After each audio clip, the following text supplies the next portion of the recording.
Olá pessoal, então, Denis Venâncio aqui de novo. Vamos continuar a nossa aula de Direito Penal. Você viu que a minha primeira aula foi sobre os princípios.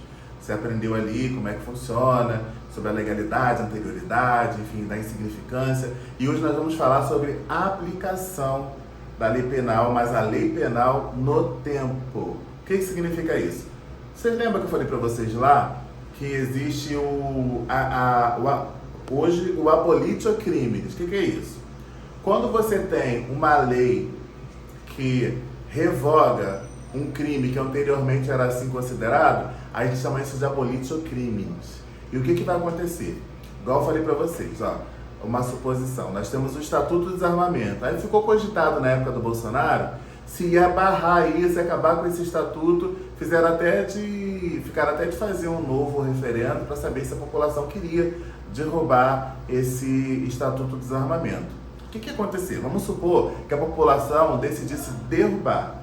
Quem tivesse preso pelo artigo 16, que por exemplo é porte de arma de uso restrito, ou condenado por qualquer uma dos outros artigos do Estatuto do Desarmamento, eles seriam considerados absolvidos. Aquela pena ela seria extinta, teria um decreto de extinção de punibilidade. Para a pessoa que estivesse respondendo, o juiz absolveria, e para quem tivesse condenado, o juiz da vara de execuções penais decretaria a extinção da punibilidade e zeraria ali na sua faca. Isso é o abolitio criminis, a revogação de uma lei penal posterior, entendeu? Que anteriormente era considerada crime. E junto com isso, tem aquela questão da novatio legis melius. O que significa isso? A lei posterior, mesmo que ela não descriminalize, ela pode amenizar, ela pode ser considerada menos grave, né? Como eu falei para vocês do caso de 157, que anteriormente ela não era considerada hedionda e passou a ser. E aí eu até falei para vocês exemplo contrário. Vamos supor que anteriormente ela era hedionda e ela passa a não ser mais hedionda. Isso chama novatio legis melius, que significa que a lei posterior menos gravosa, ou seja, ela não é descriminalizadora, ela não deixa de ser um crime, mas ela ameniza os efeitos daquela condenação, ela vai ser aplicada, ela vai retroagir para beneficiar o réu. E também disse para vocês que a lei posterior, mais rigorosa, isso é novatio legis impejus, em latim, ela não pode voltar no tempo para prejudicar o réu. Por exemplo, você praticou o crime antes do pacote anticrime ter considerado o artigo 157 como hediondo. O que vai acontecer? Isso não pode voltar para fazer você responder pelo 2/5, para responder pelo hediondo. Então, esse é o novatio legis impejus, ou seja, ela não vai retroagir para te prejudicar, ela só pode retroagir na novatio legis melius para te beneficiar. E a novatio legis incriminadora, ou seja, a lei que incrimina a conduta que era considerada irrelevante penal. É como eu disse para vocês, o Código do Desarmamento, anteriormente ao Estatuto do Desarmamento, não era proibido ter uma arma de fogo.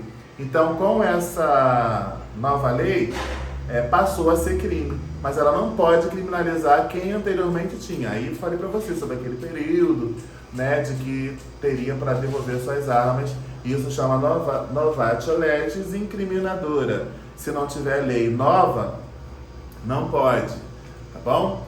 E aí o que vai acontecer? Nós vamos falar hoje também do tempo do crime, tempo e lugar do crime. Isso é muito importante, principalmente para vocês que vão ser policiais militares, pelo seguinte: quando você vai obedecer uma ocorrência, existe jurisdição, por exemplo, da delegacia.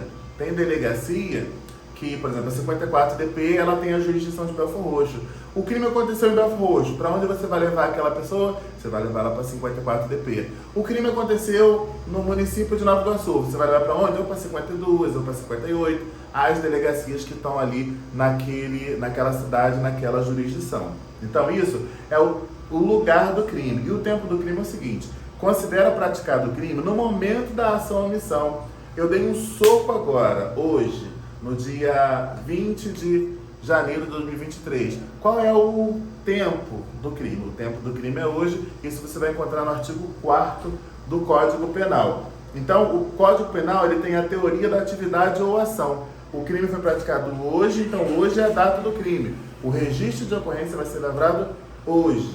ou se for lavrado no outro dia, vai ser considerada a data do crime a data em que ele foi praticado. E o lugar do crime é onde o crime foi praticado. Se o crime foi praticado em Belford Roxo, aqui que ele será processado e julgado, e certamente, por exemplo, no caso de Belford Roxo, será da jurisdição da delegacia 54DP. É o lugar onde ocorreu a ação ou omissão, no todo ou em parte. Esse é o lugar do crime, tá bom? Por exemplo, uma pessoa se acidentou, você atropelou uma pessoa, e essa pessoa foi para o hospital, por exemplo, municipal de Belford Roxo, mas ela precisou de recursos maiores e ela foi lá para o Saracuruna, em Duque de Caxias, e infelizmente ela veio a óbito. Aonde é o lugar do crime? O lugar do crime é Belford Roxo, porque foi ali que tudo se iniciou, ainda que o resultado final daquele crime seja lá em Duque de Caxias. Isso é a teoria da ubiquidade, ok? E aí nós vamos falar também sobre crime cometido no estrangeiro, ou por estrangeiro, ou por brasileiro. Ou seja, eu tenho um estrangeiro que cometeu um crime. Se o crime ocorrer no Brasil, aplica-se a lei brasileira. Ah, mas ele é norte-americano, mas ele praticou o crime no Brasil. O nosso Código Penal, ele tem essa conduta tipificada no nosso dispositivo legal? Tem. Então ele vai ser julgado aqui pelo Brasil, vai ser aplicada a lei brasileira, né? Aí tem o agente entrar em território nacional. Segunda, hipótese de crime que autoriza extradição. Em alguns casos, se o Brasil tiver acordo bilateral com o outro país para efeitos de extradição, o país vai fazer, mas ele vai ser aplicada a lei penal daqui, e lá fora vai ser verificado como ele vai responder de acordo com as leis lá de fora, tá bom? Não ter sido absolvido no exterior e nem ter cumprido pena por lá. Isso significa que o crime cometido no estrangeiro vai aplicar a lei brasileira se ele não tiver cometido pena lá. Ele praticou o crime aqui, mas ele já cumpriu lá, então não vai aplicar aqui porque já cumpriu, senão dá um bis in idem, ele vai ser condenado 2 vezes, tá bom? A eficácia da sentença estrangeira, né? O artigo qual o artigo? Artigo 7, 9º. Artigo 9º do Código Penal. Você vai verificar lá, você vai ler a eficácia da lei da sentença estrangeira. Por exemplo, um brasileiro que foi condenado lá fora, isso aconteceu com o Robinho, o Neymar foi absolvido, mas ele pode, por exemplo, ser extraditado e a pena pode ser cumprida aqui. Agora, se ele cumpriu lá, tá? Ele não vai precisar cumprir aqui. A pena cumprida no estrangeiro, é isso. As penas cumpridas no estrangeiro, se for o mesmo crime e penas diversas, ela vai ser atenuada. Vai ser atenuada. E aí, para sujeitá-la à medida de segurança, pode ser homologada, ou, por exemplo, trouxe a sentença do Robinho, jogador de futebol, para o Brasil. Pode ser homologada aqui ou pode ser atenuada se ele já cumpriu lá alguma coisa. E pode, por exemplo, no caso da VEP, trazer para ele os benefícios da lei de execuções penais, tá bom? Vamos falar também da territorialidade e da extraterritorialidade. O que significa isso? É o artigo 5º do Código Penal. Aplica-se a lei brasileira ao crime cometido em território nacional. E aí tem uma dica de ouro. Por exemplo, você está dentro de um navio brasileiro, da embaixada brasileira, mesmo que você esteja em outro país. Aquilo é considerado território brasileiro para efeitos penais. Então, eu estou lá na Inglaterra, estou no meio do mar, mas eu estou numa embarcação brasileira, cometi um crime. Você cometeu o crime em território brasileiro, que diz o artigo 5º do Código Penal. Vai ser aplicado, portanto, a lei brasileira. Embarcações, aeronaves estrangeiras, de propriedade privada, desde que é imposto no pouso no território brasileiro. Por exemplo, eu tenho uma embarcação inglesa aqui no território brasileiro, ele vai responder aqui, entendeu? Em pouso no território nacional, no espaço aéreo, em pouso no Brasil, no mar territorial. Nessas 4 situações, no caso, crimes contra vida ou liberdade do presidente da República, patrimônio ou fé pública, administração pública por quem está em seu serviço, ou crime de genocídio, agente brasileiro ou domiciliado no Brasil, nessas 4 situações aí, ainda que absolvido ou condenado no estrangeiro, o agente é punido segundo a lei brasileira. Essas são as exceções. Como eu te falei na aula anterior, tudo que eu estou falando aqui, no final você vai ter um mapa. E amanhã, sábado, nós vamos tirar todas as dúvidas que surgirem a partir dessas explicações. A extraterritorialidade, o que é isso? Os crimes. O artigo 7 do Código Penal. A gente aplica a lei brasileira a crimes cometidos no exterior. Ele praticou o crime lá nos Estados Unidos da América. Nós vamos aplicar o crime, a lei brasileira, para esses brasileiros. Isso aí tem os crimes de aplicação de lei brasileira, depende do concurso das seguintes situações. Primeira, o agente tem que entrar no território nacional, o fato tem que ser punível no outro país, né? Lá tem que ser um crime, aquilo que ele praticou. A lei brasileira precisa permitir a extradição do crime praticado. 4, o agente não absolvido no estrangeiro ou não ter cumprido a pena. E 5, não ter sido perdoado no estrangeiro ou não estar extinta a punibilidade. São dessas formas que será extinta a punibilidade ou aplicada a lei brasileira no quesito extraterritorial. E isso nos países que o Brasil tiver acordos bilaterais de extradição. Tá bom? Vamos falar de um assunto também muito importante, que é o iter criminis. O que é isso? É o caminho do crime. Como é que se dá o crime? Não é simplesmente cheguei e matei, não. Existe alguns fatores, alguns passos antes de o crime ser efetivamente praticado, e eu vou te explicar agora o iter criminis, que significa o caminho do crime. Na primeira fase é a cogitação. É um crime de pensamento. Eu acho que eu vou matar fulano de tal. Esse crime que está na sua cabeça é um crime de pensamento, portanto, não gera efeito material, não gera efeito jurídico, não é punível. Se por enquanto você está pensando. Agora existe a segunda fase, que são os atos preparatórios. A regra geral é impunível, na regra geral. Mas as exceções são os casos em que a lei pune atos preparatórios. Por exemplo, associação criminosa, por exemplo, eu quero...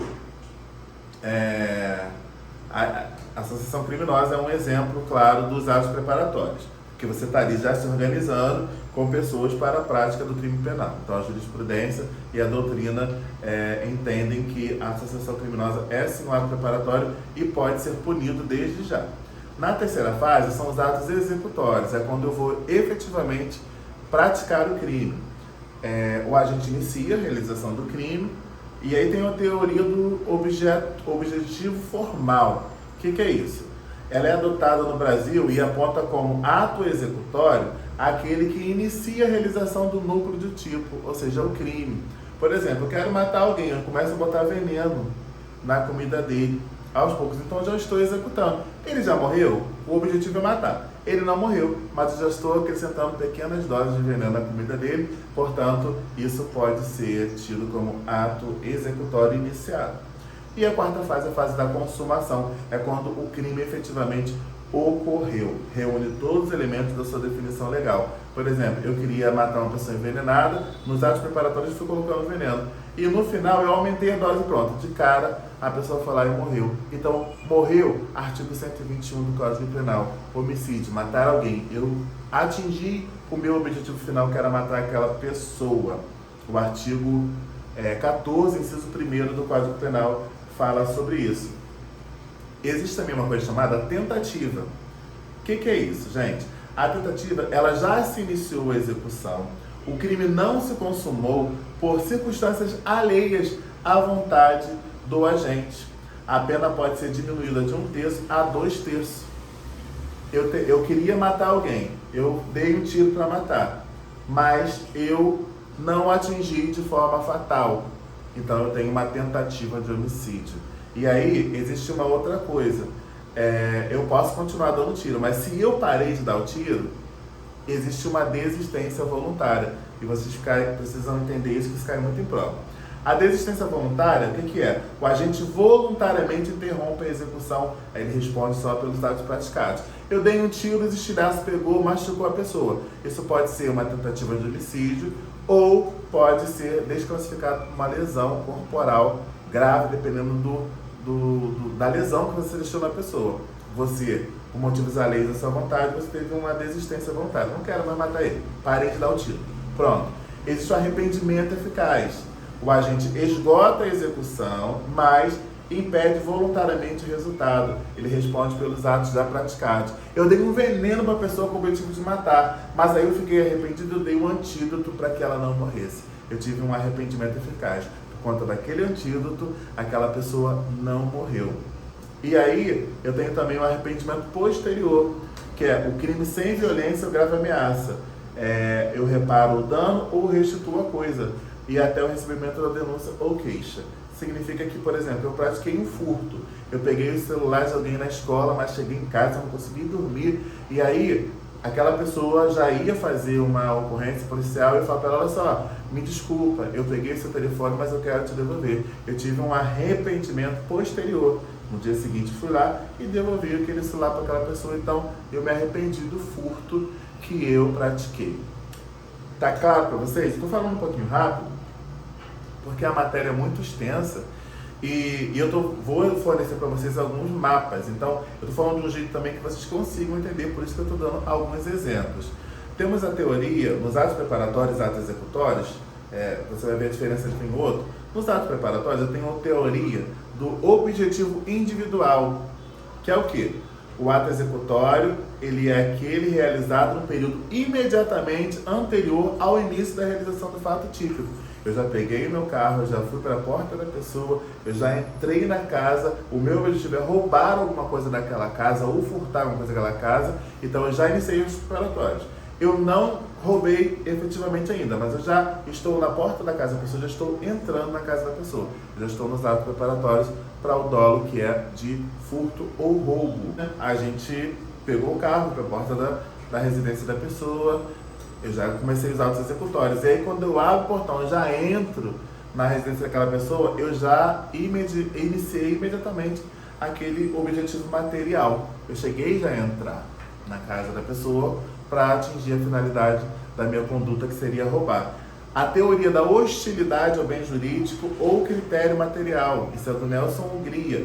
O ato executório é aquele que ataca o bem jurídico, cria situação de perigo. Como eu falei para vocês na aula anterior, a lei ela só é criada quando ela quer proteger bem jurídico de terceiros. Então, ela ataca o bem jurídico de terceiro, qual seja, eu já violei o domicílio da pessoa, nesse ato de estar entrando na casa da pessoa, e se eu conseguir concluir o meu objetivo, eu vou estar atacando o bem patrimônio daquela pessoa. Então, atingir o bem jurídico. Isso gera um excesso, já que pune atos muito distantes da consumação. Tá? E tem uma teoria do objetivo formal, isso é do Frederico Marques. O ato executório é aquele que inicia a realização do núcleo do tipo. Isso gera uma atuação ineficiente do Estado, já que espera-se que o agente se aproxime muito da consumação. A gente fica esperando que aquele agente conclua o crime, porque formalmente ele já está fazendo. Mas eu fico esperando, eu posso ter uma questão formal, mas não material. Eu estou começando o crime, mas eu efetivamente não materializei. Eu fui para roubar, mas eu não consegui. Eu não trouxe nada, mas formalmente eu já pratiquei o ato. E com essa questão aí, está até fora daqui do cronograma, mas eu já vou trazer uma dica para vocês. O único crime, ou um dos poucos crimes, acho que é o único mesmo, que não precisa da consumação, da materialização, é o crime de extorsão, o artigo 158 do Código Penal. Liguei, pedi alguma vantagem ilícita, mediante violência ou grave ameaça, eu já pratiquei extorsão. Eu não preciso exaurir o crime, eu não preciso consumá-lo. Na verdade, não consumá-lo. Quando você liga e pede, você já consumou. Eu não preciso ter o resultado útil daquele meu crime. Tá bom? E agora vamos falar da tentativa, porque você volta e meia vê isso, né? Tentativa, foi uma tentativa ou foi realmente um crime praticado? Na tentativa, o sistema da teoria subjetiva voluntarista ou monista. né? O que significa isso? Qualquer crime, ele é subjetivamente completo. A tentativa merece a mesma pena do crime consumado. Ele diz que o crime tentado, ele merece responder pela mesma penalidade que o consumado. Você depois pode até reduzir um pouco a pena. Mas se você ousou a tentar praticar aquele crime, você então merece o mesmo tipo penal. Então, temos o sistema monista, temos também o sistema da teoria sintomática. O que significa isso? Ela se baseia na periculosidade do agente e possibilita a punição dos atos preparatórios. Quando a gente está falando de periculosidade do agente, nós estamos vendo os antecedentes dele, nós estamos vendo se ele já praticou, se ele é uma pessoa dedicada à atividade delitiva. Quando a gente verifica isso, a gente já começa a verificar também a punição dos atos preparatórios, porque quando você é réu primário, você tem o benefício da dúvida. Mas quando você já é uma pessoa que já gastou o seu réu primário, a gente já começa a te olhar de uma outra forma. Esse é o sistema da teoria sintomática. Temos o sistema da teoria objetiva realística. O que é isso? Essa é a regra adotada pelo Código Penal. A tentativa é objetivamente inacabada, logo autoriza punição menos rigorosa. Por exemplo, eu vou responder por até onde eu pratiquei. É o que o Código Penal brasileiro reza. Eu tentei, eu fui para assaltar alguém, o dolo era esse. Mas eu não cheguei a roubar aquela residência, mas eu abri o domicílio, eu violei o domicílio daquela pessoa, então eu vou responder por violação de domicílio. Tá bom? É assim que funciona.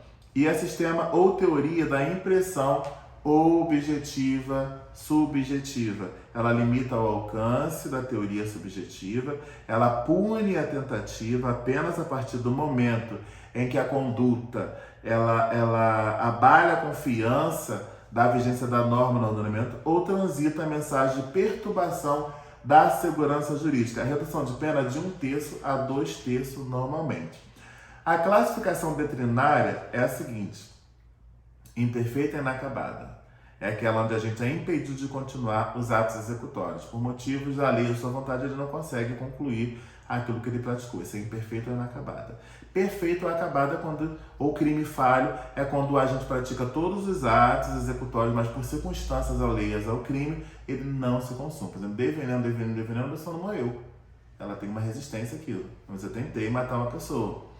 Não cruenta ou branca. É aquela onde o golpe não atinge a vítima. Eu fui dar uma facada, mas não pegou na pessoa. Não cruenta ou branca. Aí é a tentativa de homicídio. Cruenta ou vermelha. A vítima é atingida.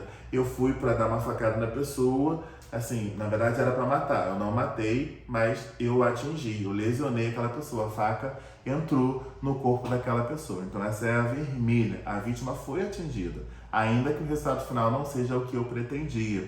A idônea é aquela que o resultado ele é possível, mas não ocorre por circunstâncias alheias. Entendeu? Eu fiz tudo certinho, mas por circunstâncias alheias à minha vontade, aquele crime não se consumou.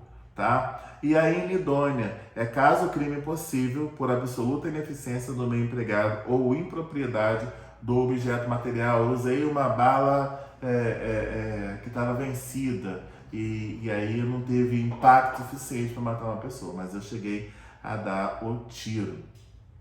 E nós vamos falar agora, para concluir, do momento da consumação. Você vê que desde o início nós estamos falando de quê? O local do crime, o tempo do crime, os atos preparatórios, o intercrimes, é o caminho do crime. E agora vamos falar do momento da consumação. Falamos da tentativa e agora vamos falar do momento da consumação.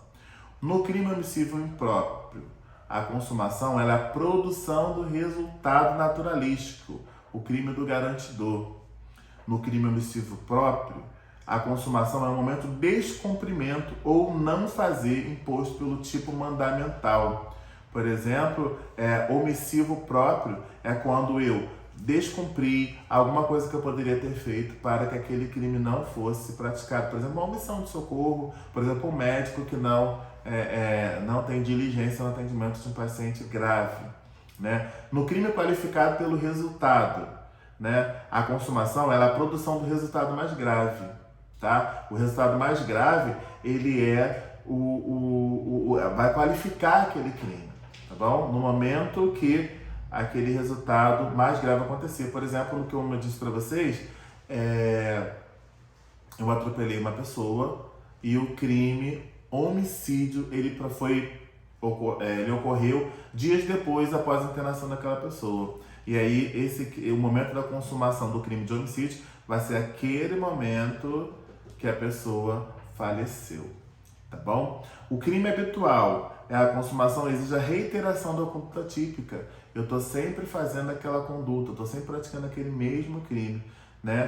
Por exemplo, eu dei veneno hoje, eu dei veneno amanhã, então, ou seja, eu estou ali envenenando aquela pessoa. Eu estou reiterado na conduta de envenenar aquela pessoa. No crime material ou de resultado, a consumação, ela é efetiva modificação no mundo exterior, né? O crime material ou de resultado, eu quis lesionar uma pessoa e de fato eu o fiz quando eu atingi um terceiro, a integridade física de um terceiro. No mundo exterior ela aconteceu, ela saiu do campo das ideias, ela foi para os atos executórios e eu consumei quando eu atingi aquela pessoa que eu queria lesionar.